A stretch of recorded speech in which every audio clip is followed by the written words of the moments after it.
This video covers Java's string class and can be found in the Java Basics section of the online notes. The Java string class is somewhat different than the C++ class in that in C++ you can change the contents of a string, whereas in a Java class or string class the strings are immutable. Once they're created, their contents cannot be changed. For example, in this piece of code I've assigned the value hello to A and then called concat to concatenate the string world to hello. This operation, a.concat, actually creates a completely new string, hello world. And if I want it to be assigned to the variable A, I actually need to assign it to the variable A. Remember that classes are objects, and so when I assign this version of hello to A points to the hello object, and then a.concat creates an object with hello world. However, until I assign that object to A, this A right here is still pointing to this hello object. Only after I assign the result of this expression to A does A point to hello world.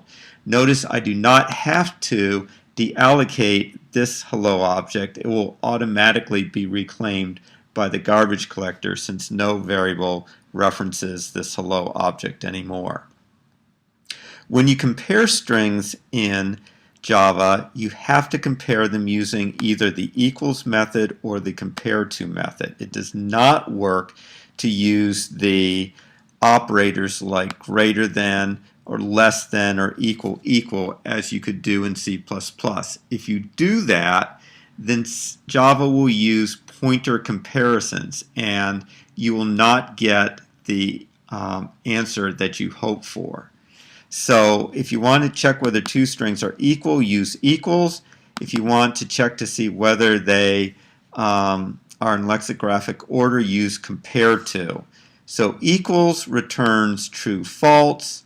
Compare to returns an integer, which is a negative number if A is less than B, a positive number if A is greater than B, and the number 0 if they're equal. So here's an example where I am checking to see whether my variable token is equal to the string literal plus, and then in the second else checking to see if it's equal to the variable day.